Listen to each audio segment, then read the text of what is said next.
Ah, son, look at that. Finally, after all these years, I finally saved enough money to buy back my family's ice delivery business. All those years I spent relentlessly working day and night, throwing away my entire childhood by delivering ice all throughout the kingdom of Arendelle, risking my life from frostbites and being hunted by wolves, all just to bring back honor to our family name. This symbolizes the start of a new chapter of our family's legacy. Hello, is this the Jorgen Ice Delivery business? Ah, a customer. Well, hello. Yes, it used to be called that, but now you can refer to this as the Felix Family Ice Delivery Service, as we bring you both your ice and your happiness. Ah, well then. By decree of the royal family and the best interest of the public, the Kingdom of Arendelle will no longer be needing your services and hereby shut down your business. Good day. Excuse me, what? Oh, you didn't know? We don't need you guys anymore. The queen has power. She can make ice now. Out of nothing. It's crazy. But who's gonna deliver all the ice? Oh, Queen Elsa gave that job to this huge blonde guy her sister is dating. Kind of a weird dude. He talks to his reindeer and shit. Well, my job here is done. We will be taking your land though, since you're no longer operating and you're still on kingdom grounds. But other than that, have a great day. So, hey Dad, I guess you wouldn't have wasted your childhood if all you had to do was let it go. You're adopted, Joshua. Oh.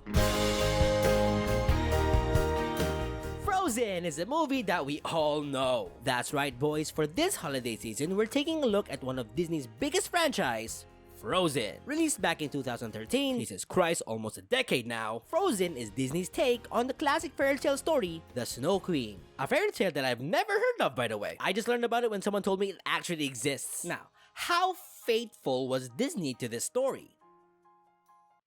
Well, not one bit. I'd say that Frozen is probably much closer to an original story rather than an adaptation to the fairy tale. But you can see some fragments here and there that you can 100% point out that some inspiration from the fairy tale took place. But either way, if you consider it an adaptation or an original story, one thing's for sure, Disney made bank off this thing. That's right, in a pretty solid stint, Frozen was crowned the highest grossing animated film of all time, only to be surpassed by none other than Frozen 2. Its very own sequel. The sequel is a complete dumpster fire, by the way, but don't worry, we'll talk about that next time. But for now, Frozen was without a doubt such a cultural phenomenon that it made you wonder what made it so popular to begin with. Because, in case you were living under a rock, there was this unhealthy amount of obsession that followed after this movie. And not just from kids, adults were super into this movie too. Even those who don't watch Disney movies just managed to stumble across this, and even they thought, hey, that's pretty good. But what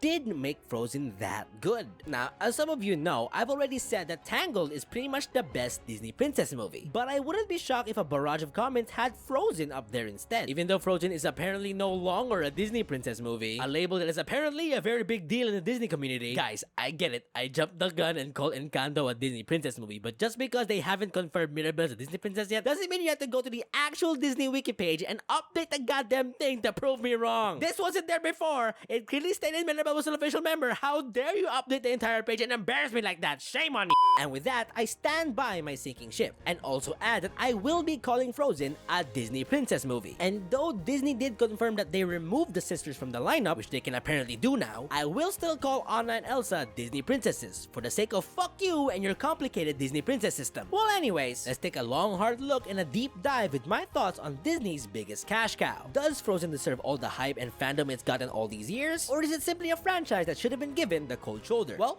let's talk about it now. This is Disney's Frozen. We start off with a 1:30 long title sequence. Jesus Christ, can you drag it out even more, please? But even more so, this Disney musical immediately starts off with the first song in the soundtrack. Do you wanna build a snowman? Nope, not that one. Apparently that's the second song. We're talking about this one.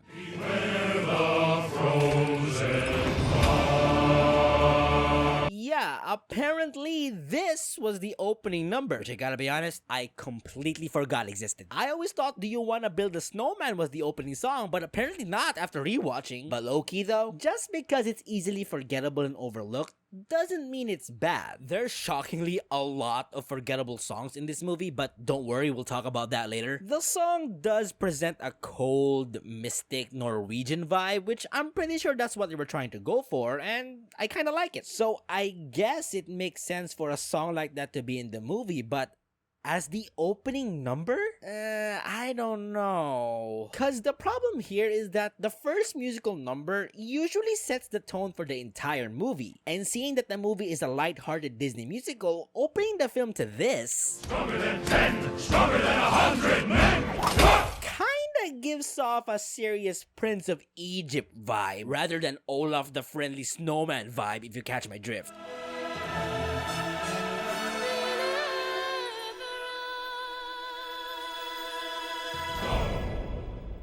During the song, we meet the younger versions of Kristoff and Sven. Very important characters, by the way. Like, they're a big deal in the story. But not according to their parents, because they basically end up getting kidnapped and no one seems to be concerned about this at all, so oh well. We're then taken to the kingdom of Arendelle, where we get introduced to the iconic duo Anna and Elsa. Turns out, Elsa has ice powers, and while playing, she accidentally strikes Anna. This would prompt the entire family to bring Anna to a bunch of rock trolls for a cure. You are lucky it wasn't her heart.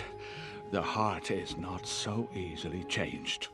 I recommend we remove all magic, even memories of magic, to be safe. Hey, so like, instead of doing that, why don't you, oh I don't know, take my child's terrifying ice powers away? No. Okay, alright, if you're not gonna do that, can you at least tell us the cure if ever she accidentally hits us on the heart? No. Very well. Lastly, can you explain why you're wiping her memories of her sister having these powers? Wouldn't it be safer if she knew the risks of Elsa's abilities? No. Alright, well, you are very vague and really unhelpful. Good day, sir. You must learn to control it. Fear will be your enemy. Oh shit, great pep talk there, Grandpappy. Jesus Christ, that's one way to tell a kid that they're screwed. So, as it turns out, Elsa's powers are only going to get stronger as she grows. So, she needs to learn to control them by not letting her be consumed by her own fears. So her parents isolate and lock her up in a room, fearing for her own fears. That is great parenting, by the way. Probably the reason why the ocean went ahead and killed them. Moana, you wouldn't believe what I did last night. Yeah, so in pure Disney fashion, we can't have a protagonist have two living parents, let alone with two protagonists, so let's just double the fun and kill them both. So their parents die. Yeah, it kinda comes out of nowhere, but hey! Which leaves Elsa to be the new ruler of the kingdom. And here we finally get another song. Do you wanna build a snowman? Or get struck by copyright. Now, I actually really like this song. It's cute, it's catchy, and it helps drive along the plot. Literally, the song is all in the point of view of Anna, but the movie does a great job incorporating the song with Elsa and their parents' struggles through visual cues and quick dialogue. It clearly serves as an indicator of time passing, and it did it well. The ending is also pretty heartbreaking, especially the scene when they're back to back against the door. Oh god damn, I was not ready for that. And I know it's part of her character, but for fuck's sake, Elsa, you couldn't at least talk through the door to comfort your little sister? Excuse me, she was breaking down over your parents dying. Anyways, 3 years pass and immediately we have another song. For the first time in forever. Do I call this one an I Want Disney Princess song? I'll call this one an I Want Disney Princess song. Personally, I love this. Kristen Bell does such a great job and she actually has such an amazing voice, I had no idea. But not only that, the contrast between Anna and Elsa later in the song blends and works so well, it's actually amazing. What I love most about this number 2 is how elegant and grand the music is, but as a visual cue, they all keep it pretty simple. You can pretty much notice it whenever the chorus hits and it's just Anna bursting through a door. And that's literally it. No nifty camera panning, no grand choreography from the whole town, and no extra special effects. It's simply Anna stepping out a door. and I prefer it that way. It works. First Time in Forever is also a song where we finally get a proper introduction to our main characters, Anna and Elsa. Anna's verse mirroring her personality with witty, fun, and optimistic upbeat lyrics, while Elsa's verse is more terrified and anxious if anything. Not to mention, again, visually the movie does another great job complementing the song, keeping Anna's colors bright and colorful while Elsa is more dull and cold. Speaking of which, let's talk about Anna and Elsa. One of the main reasons this movie is as big as it is. Now, one of the key reasons why Frozen is so beloved can be pinpointed back to these two. It's the fact that Anna and Elsa have complete different personalities that easily covers everyone in their target audience. Anna, voiced by Kristen Bell, is super likable, funny, and quirky, but also feels left out and alone. While Elsa, voiced by Idina Menzel, is probably the most favored between the two. And not just because of that one musical number, but it's because she also represents anxiousness and fear, and overcoming it. It's the perfect balance in creating the perfect influential Disney princess. Also, Riri! I miss you! Please make a sequel! It'll be better than their sequel, I guarantee that! Back to the movie, Anna bumps into another character named Prince Hans. In true Disney fashion, the two fall in love on the spot. Put a pin on that, because it's gonna be an important detail later in the movie. Fast forward to Elsa's coronation, we get this, what I'll have to admit, this pretty cute scene with the sisters. What is that amazing smell? Chocolate. Plus, a musical number from Hans and Anna. I know there's been a buttload of songs so far, but bear with me on this one, this stops occurring pretty quickly. What's this? I was born with it. Although I dreamt I was kissed by a troll. Kissed by a what? Grandpappy, you dog! Love is an open Okay, Love is an Open Door is the obligatory Disney couple song. It's fine, I guess. It's funny, cute, and harmless. It's not as romantic as Beauty and the Beast or visually stunning as I See the Light, but it's still pretty fun, so there you go. With that song out of the way, our two lovers decide to speedrun the whole dating process and proceed to get married. Elsa, understandably, does not approve of the idea, which leads to a quick argument with the sisters. Please, I can't live like this anymore. Then leave. Damn, I could have left the entire time? Well, fuck me, that's 3 years alone I'll never get back. Because of this, Elsa accidentally reveals to the public her ice powers, which leads to everyone panicking and to her running away, covering Arendelle in deep snow. The fjord. I fucking knew I shouldn't have gone night swimming. Are you a monster too? No. I'm completely ordinary. Okay, that's minus points to the writing there. Who the fuck says that? Blaming this whole debacle on herself, Anna would venture out at the dead of night in search of her sister. Alone, with no knowledge of the land whatsoever, with no equipment or food either. And the guards just let it happen. And there she goes. The only heir left to the throne and the last bloodline of the royal family just strolls right out of the kingdom, unprotected. I'm just going to assume you guys were trained by the same people who lost baby Rapunzel years prior. Then it all makes sense. I leave Prince Hans in charge. Oh, son of a bitch!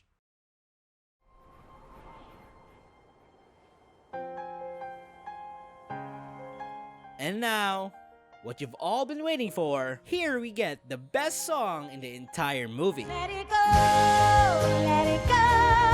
Now, I'll be honest here, I actually really love this song. Don't let the hate distract you from the fact that it's pretty much the best musical number from Disney since the numbers from The Lion King. The singing is great, the music is fantastic, and the visuals are stunning. It's clearly the movie's peak, literally, and it shows. Pretty much all aspects of this number is done perfectly. From the lyrics, the chorus, the build-up, the wardrobe change. It's pretty much the ultimate Disney princess song, and you can't help but just appreciate it. It surely is iconic, and a musical number that'll be remembered for generations. With that said, the rest of the songs in this movie go straight downhill from here. I mean, seriously, reindeers are better than people. In summer, a reprieve, fixer-upper.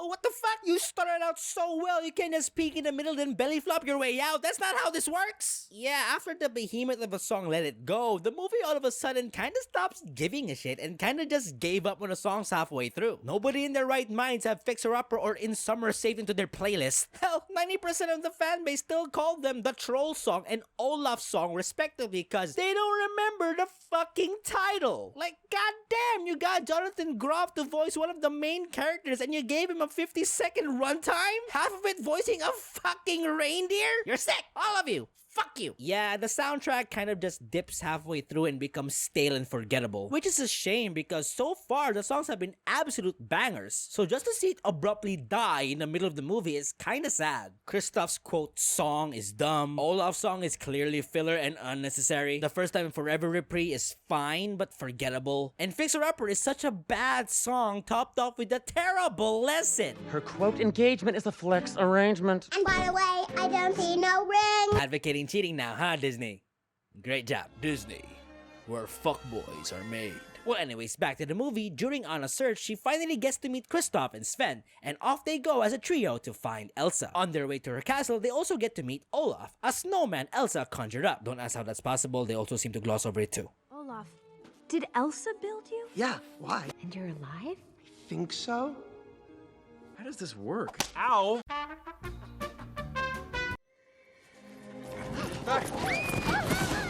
Easy! Easy!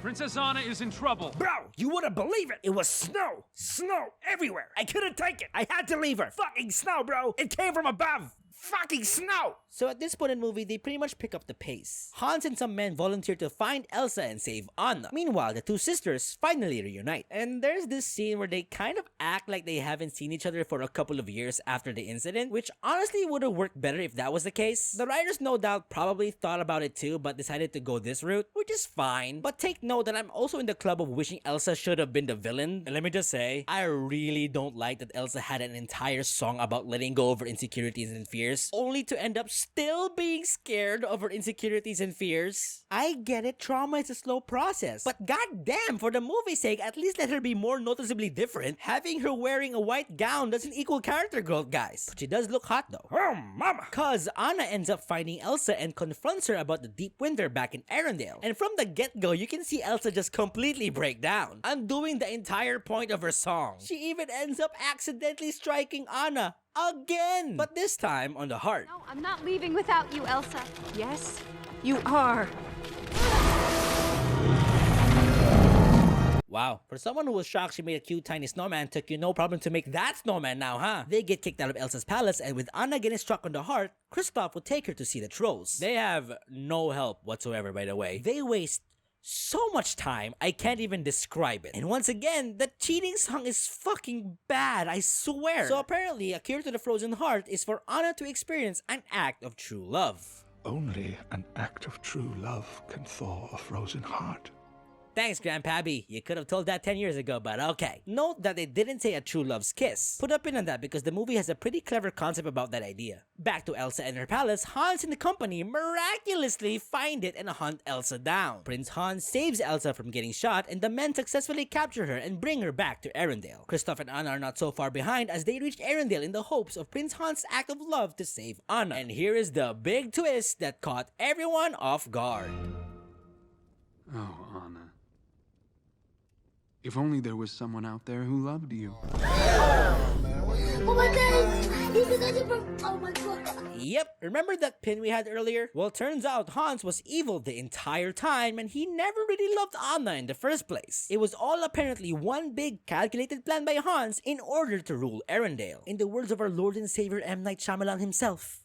What a twist! Oh, how did I not see it coming? What a curveball! How did I miss the signs? Why did I not pay more attention to the obvious red flags? When he defended Anna and Elsa against the Duke of Wesselton? Red flag! When he willingly volunteered to join Anna in the search for his sister but was ordered to stay and take over instead? Red flag! When he handed out blankets and offered access of warmth to the freezing townsfolk? Red flag! When he saved Elsa from getting shot by an arrow? Red flag! I don't think there was a red flag. Yeah, I think Prince Hans being a twist villain was dumb as fuck. Let's talk about Hans. Prince Hans being the twist villain does not make any sense. There was no indication or build-up to confirm that he was evil to begin with. Usually when a twist occurs, you can find hints and signs sprinkled around the movie that solidify the twist on a rewatch. But this movie doesn't have any. I mean, sure, the sandwiches part in their duet could count as a hint, but it was Anna saying that line, not him. There's also this part of excitement when Anna leaves him to be in charge, but you can easily misinterpret it as a shock, if anything. Hey, fuck it, bro! You said it yourself, you were going to kill Elsa anyway, so why the fuck did you not let that dude shoot her? All that's left now is to kill Elsa and bring back Summer. You could have done that earlier, you twat. And what's the fucking point in not kissing Anna? You weren't in love with her, so kissing her won't cure the frozen heart, dumbass. And good job explaining your plan to her, by the way. You could have just rolled it out and gassed at her until her dying breath. I am aware that I am defending the villain right now, but please bear with me. I really hate this part of the movie. Yeah, I hate it. I really don't like this twist. It's forced, unnecessary, and pretty fucking dumb. Well, back to the movie. Luckily, Olaf manages to break Anna out. Wow, you really don't know anything about love, do you? Olaf, you're melting. Some people are worth melting for. And that's your act of true love right there. Congratulations, Anna, you're all cured. Oh, it's not? I'm pretty sure that was an act of true love. He was literally about to die for her. Oh, it doesn't count? Oh, okay. Well, in the end, turns out the act of true love came from Anna, as on the brink of becoming pure ice, she swoops in to protect Elsa from Hans. Side note, it's pretty funny how Anna wouldn't have been able to do what she did if Hans just shut the fuck up for 2 seconds. Love.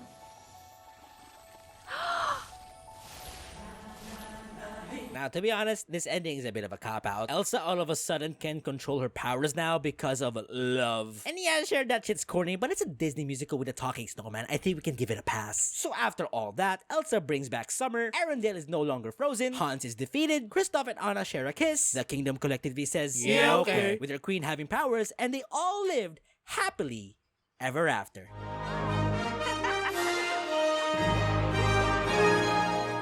What a beautiful ending. And there it is, Arendelle, the proud, strong kingdom of the land. Land that was fairly acquired and did not require any murdering of any natives from their grandfathers, surely. And that was Disney's Frozen. Yeah, it's pretty good, not gonna lie. The story is pretty simple, but it's still really solid. The visuals look stunning, the characters are super likable and memorable, and the voices and singing are amazing. The songs do take a deep nosedive halfway through, but you won't really notice it because of the excellent first half. Give props to the movie's pacing too. They managed to balance out so many aspects of the movie that there's not a single dull moment the entire runtime. Overall, you might consider Frozen overrated now, but don't forget how and why they ended up getting so much praise in the first place. It's fun, has a great family dynamic, a cute story, and topped off with great music. There's really nothing much to say. Disney seemingly hit most of the right notes on this one, which is why I'm giving Disney's Frozen an 8 out of 10. That's it for today. Thanks for watching. I'm gonna go to bed now. Bye-bye. You know, one of the best elements in the story is how the writers kept Elsa's powers mysterious and vague. Hopefully there won't be a sequel that unnecessarily explains how and why and where Elsa got her powers. That would be just plain stupid. Oh, please let it stop. Make it stop. It hurts so much. When does it look so bad? Oh, God.